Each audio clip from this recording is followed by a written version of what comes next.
Atos dos Apóstolos, capítulo 9. E Saulo, respirando ainda ameaças e mortes contra os discípulos do Senhor, dirigiu-se ao sumo sacerdote e pediu-lhe cartas para Damasco, para as sinagogas, a fim de que, se encontrasse alguns daquela seita, quer homens, quer mulheres, os conduzisse presos a Jerusalém. E indo no caminho, aconteceu que, chegando perto de Damasco, subitamente o cercou um resplendor de luz do céu. E caindo em terra, ouviu uma voz que lhe dizia: Saulo, Saulo, por que me persegues? E ele disse: Quem és, Senhor? E disse o Senhor: Eu sou Jesus, a quem tu persegues. Duro é para ti recalcitrar contra os aguilhões. E ele, tremendo e atônito, disse: Senhor, que queres que faça? E disse-lhe o Senhor: Levanta-te e entra na cidade, e lá te será dito o que te convém fazer.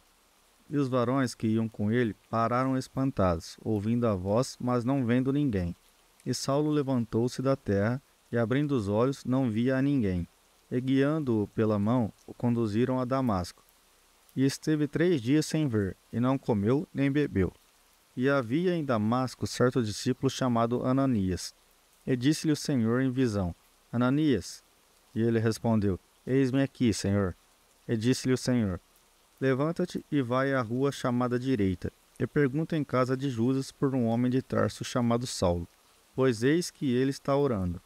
E numa visão ele viu que entrava um homem chamado Ananias e punha sobre ele a mão para que tornasse a ver. E respondeu Ananias: Senhor, há muitos ouvi acerca deste homem, quantos males tem feito aos teus santos em Jerusalém. E aqui tem poder dos principais dos sacerdotes para prender a todos os que invocam o teu nome. Disse-lhe, porém, o Senhor: Vai, porque este é para mim um vaso escolhido, para levar o meu nome diante dos gentios, e dos reis, e dos filhos de Israel. E eu lhe mostrarei quanto deve padecer pelo meu nome. E Ananias foi, e entrou na casa, e impondo-lhe as mãos, disse: Irmão Saulo, o Senhor Jesus, que te apareceu no caminho por onde vinhas, me enviou, para que tornes a ver e sejas cheio do Espírito Santo. E logo lhe caíram dos olhos como que umas escamas, e recuperou a vista, e levantando-se foi batizado. E tendo comido, ficou confortado.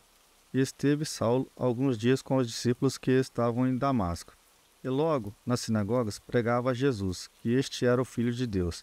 E todos os que o ouviam estavam atônitos, e diziam: Não é este o que em Jerusalém perseguia os que invocavam este nome? E para isso veio aqui, para os levar presos aos principais dos sacerdotes?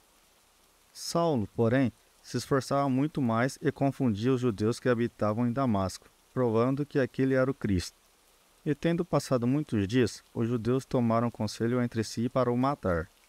Mas as suas ciladas vieram ao conhecimento de Saulo, e como eles guardavam as portas, tanto de dia como de noite, para poderem tirar-lhe a vida. Tomando-o de noite, os discípulos desceram dentro de um cesto pelo muro. E quando Saulo chegou a Jerusalém, procurava juntar-se aos discípulos, mas todos os temiam, não crendo que fosse discípulo. Então Barnabé, tomando-o consigo, o trouxe aos apóstolos e lhes contou como no caminho ele virá ao Senhor, e este lhe falará, e como em Damasco falará ousadamente no nome de Jesus.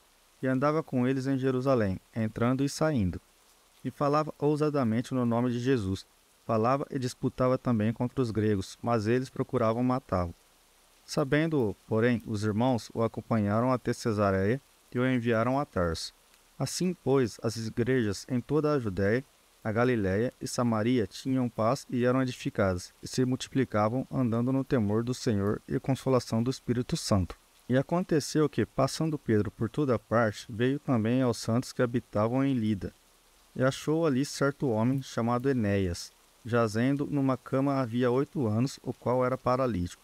E disse-lhe Pedro: Enéas, Jesus Cristo te dá saúde, levanta-te e faze a tua cama. E logo se levantou. E viram-no todos os que habitavam em Lida e Sarona, os quais se converteram ao Senhor. E havia em Jope uma discípula chamada Tiabita, que traduzido se diz Dorcas.